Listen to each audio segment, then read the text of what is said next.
이번 시작하겠습니다. 지난번에 이치 덜 했죠. 이치의 수시를 한 다음에 본칙에 들어갔는데 그 본칙에 첫 마디가 중요해서 기도문안이라는 말을 설명을 했습니다.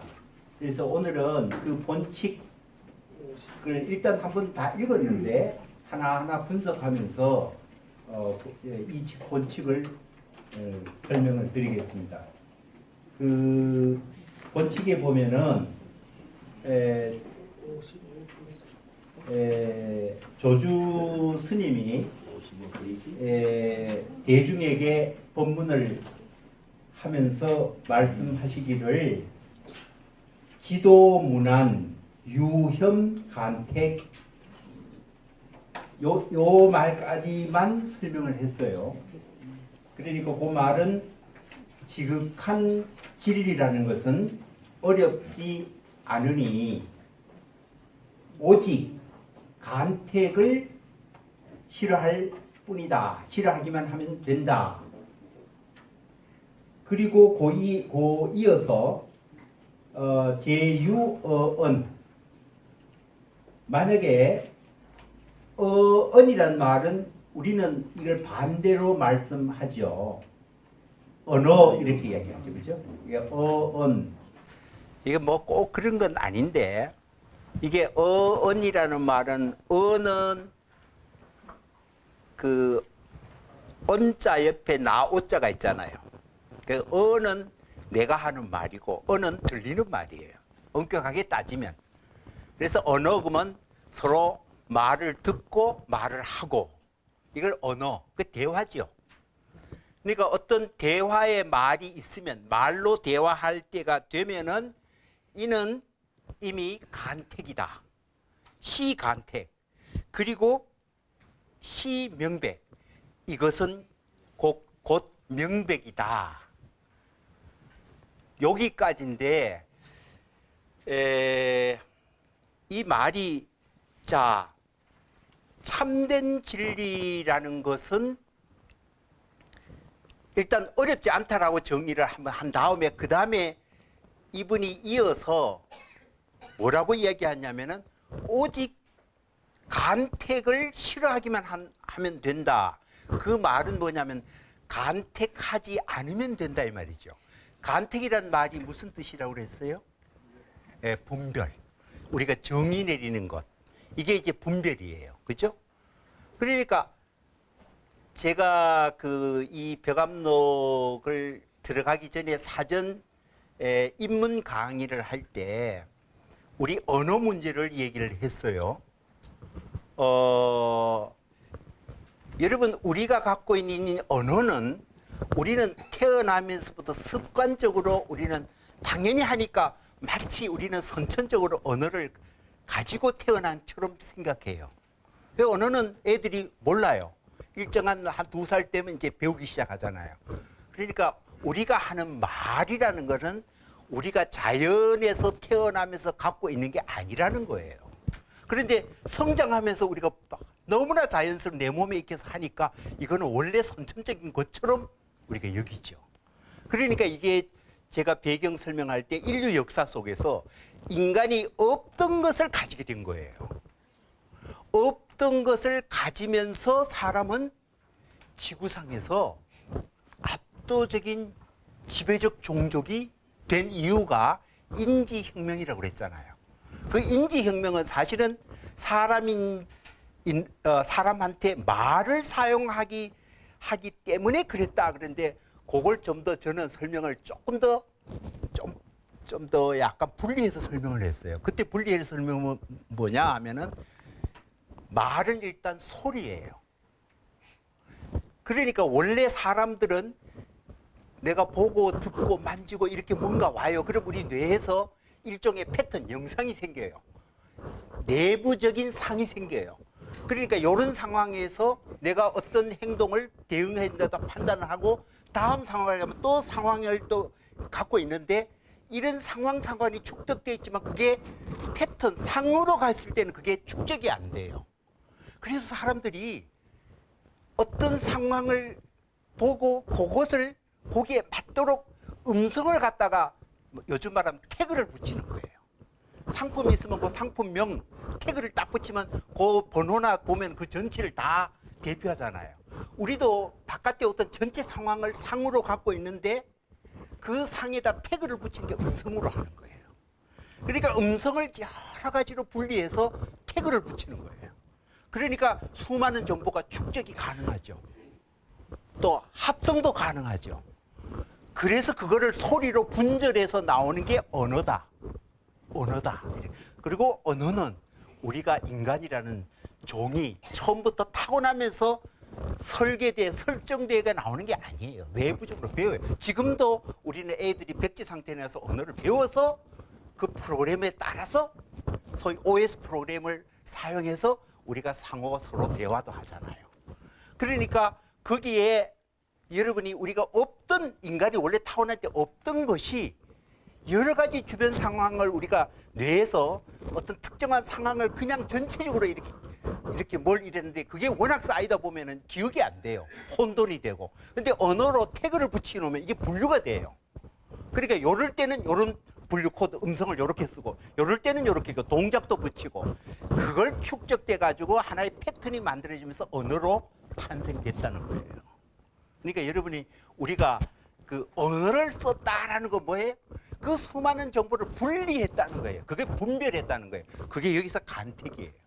그러니까 우리가 어떤 상황을 받아들여서 언어로 생각한다는 것은 이미 분별을 집어넣었다 이 말이에요.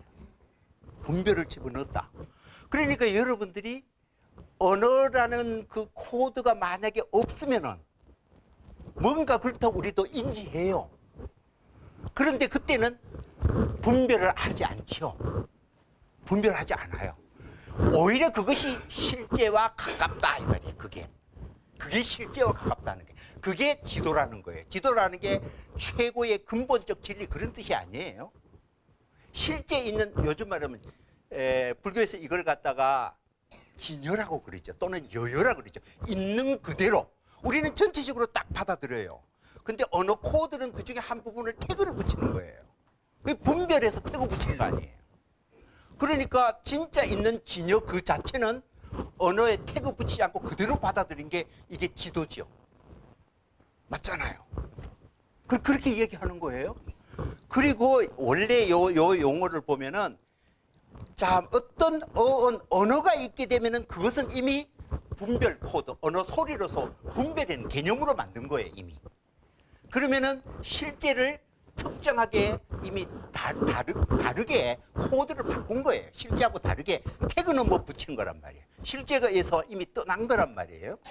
그리고 이는 또 명백이다 이런 말을 썼어요.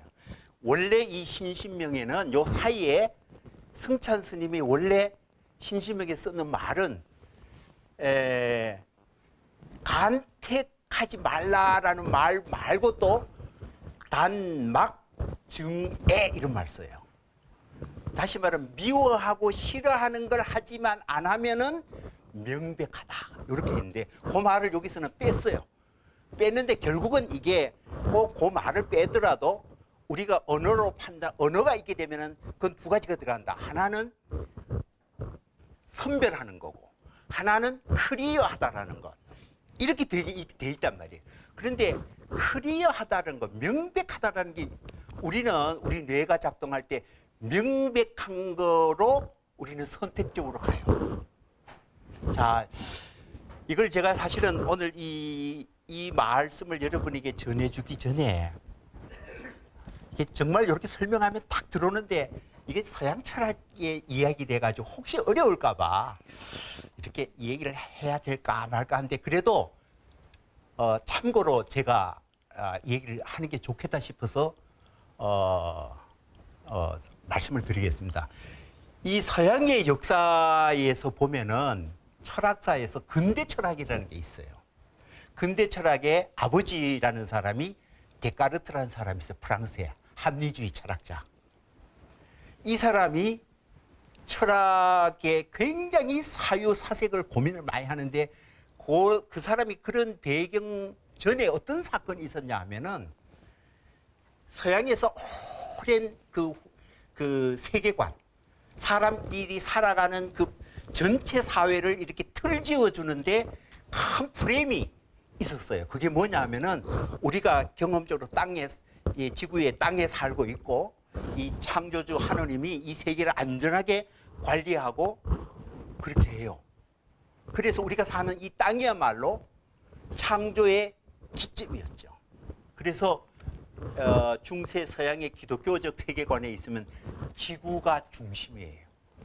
태양과 여기에 수많은 달과 그다음에 우리가 오늘 말하는 그 행성들 이런 거는 다 지구가 가만히 있고 주변을 빼고 지구 중심의 우주관이에요.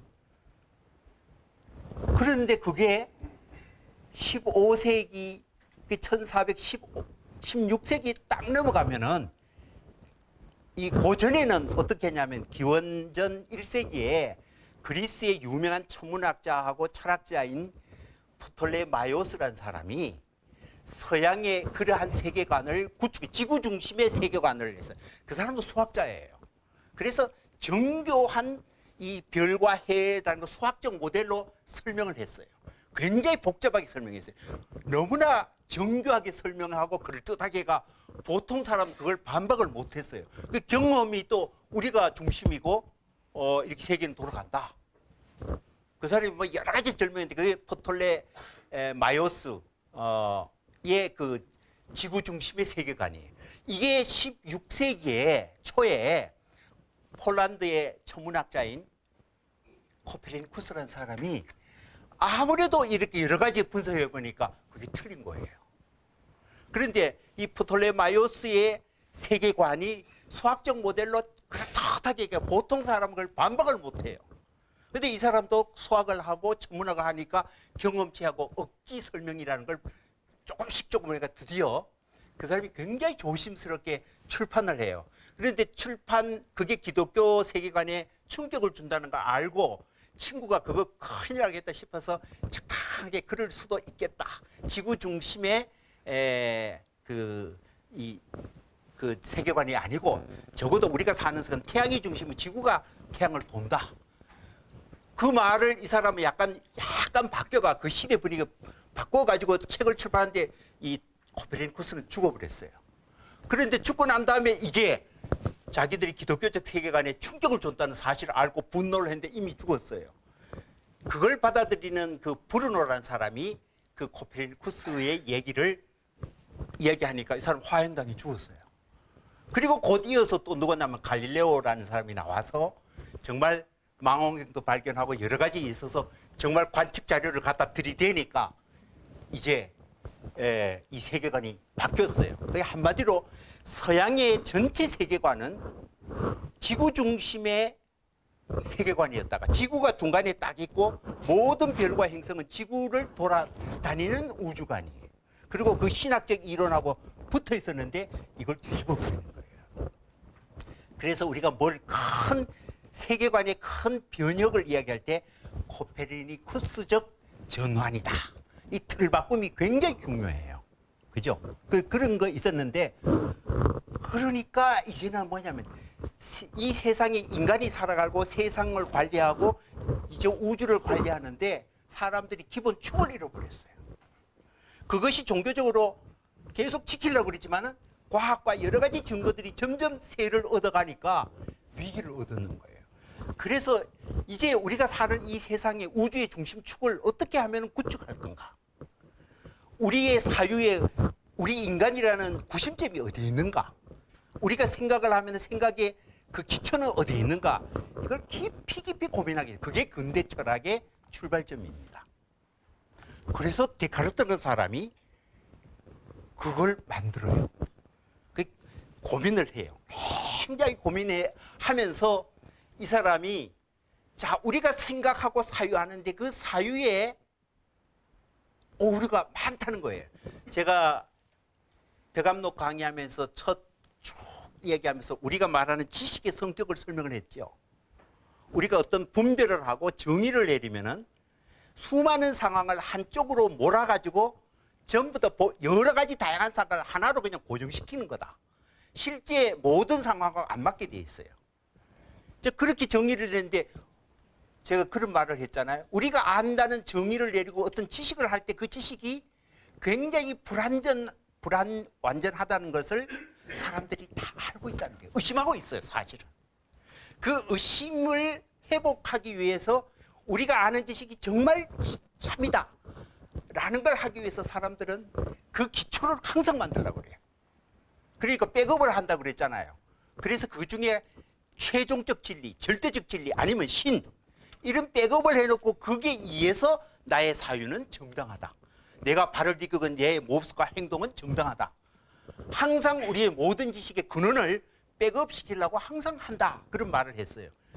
이 데카르트의 고민이 똑같은 고민을 해요. 어떻게 고민을 하냐? 우리가 사유하는데 이 사유가 얼마나 잘못되고 얼마나 문제투성이라는 걸 너무나 잘 알아요. 그래서 사유의 안전성을 보장하기 위해서 그 사람은 반대, 의심을 해요. 모든 걸 의심을 해요. 의심하고 의심하고 의심해서 더 이상 의심하지 못한 것 하면서 발견해내는 게 두 가지를 딱 끄집어와요. 하나는 생각하고 있는 나 자신은 진짜다는 거예요. 사유 자체는 이 우주의 거짓말이 아니다는 거예요. 왜 그러냐 하면은 이렇게 설명해요. 만약 우리가 예를 들면 제가 여러분하고 마주서서 얘기하는 것도 어쩌면은 나는 내가 이거는 보고 듣고 선생님 여러분 계시죠? 그러면 여러분 진짜예요. 있는 거예요. 하고 목소리 듣고 보이기도 해요. 그럼 우리는 이게 진실이라고 그러죠. 근데 데카르트는 그것까지 의심을 해요. 왜냐하면은 만약에 전지전능한 신이 있다면은 내가 없는 것도 마치 있는 듯이 속일 수 있잖아. 속일 수 있잖아. 전지전능하면 다 할 수 있는데 우리가 영화를 보면은 알잖아요. 영화 속에 많은 장면이 오면 정말 실제 것처럼 느끼잖아요. 근데 그거 그냥 화면에 그 영상으로 때린 것밖에 없잖아요.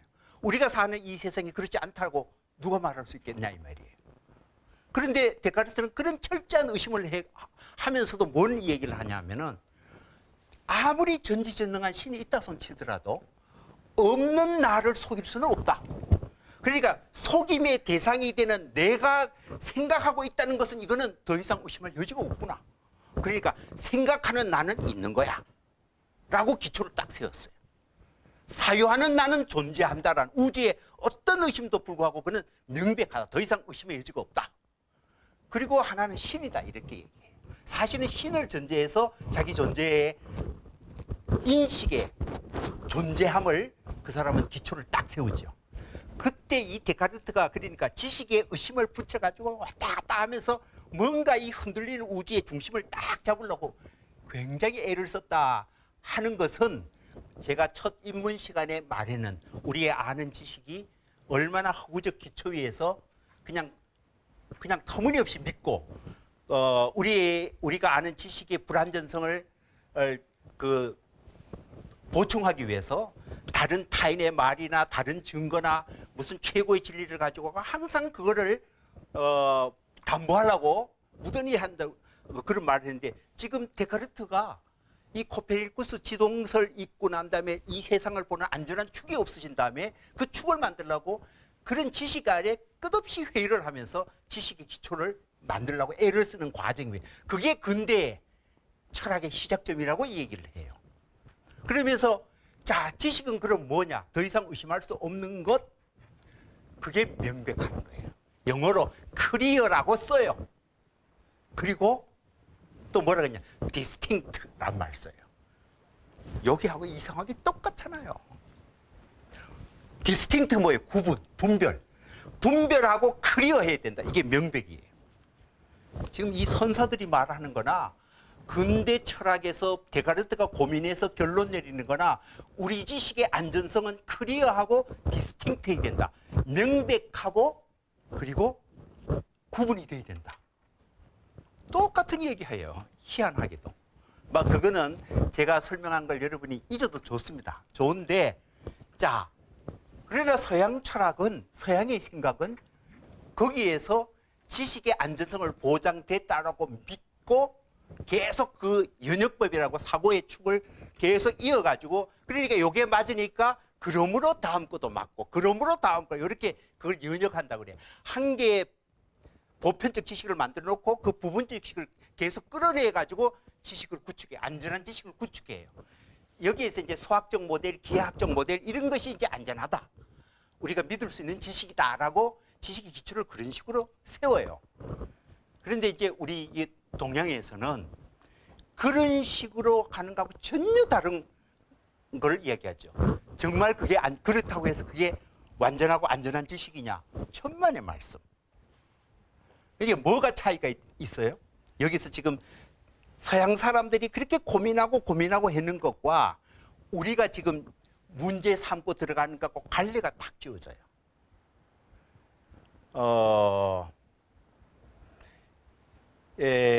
그게 뭐냐면은 한마디로 말하면은 우리의 정신 속에 언어적인 미디어를 집어넣어서 분별하고 이거 구분이 딱 해가지고 클리어하게 더 이상 의심할 수 없는 것이 이게 굉장히 안전하고 이게 절대적이다 믿었는데 다시 말하면 우리 정신 속에 그 능력만이 유일하고 확실하다라고 거기에 몰빵을 했는 거예요.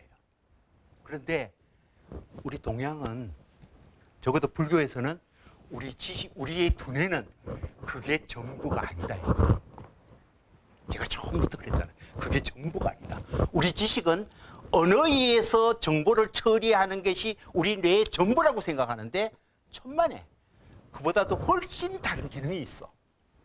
이 기능이 언어를 사용하면 할수록 한쪽으로 편향되고 글로 쏠려가지 정말 우리에게 필요한 진짜 두뇌의 새로운 기능이 완전히 메말라가고 없어져 간다. 정말 우리가 살아있는 삶의 진짜 의미는 언어적 정보 처리하는 게 전부가 아니고 언어적 처리를 오히려 굽어보고 내려다보고 그런 것이 오히려 훨씬 더 중요한 우리 삶의 우리 정신의 진짜 기능이다. 이렇게 설명해요. 그걸 여기서는 견이라고 그래요. 또는 그것이 발전되면은 각이라고 얘기해요.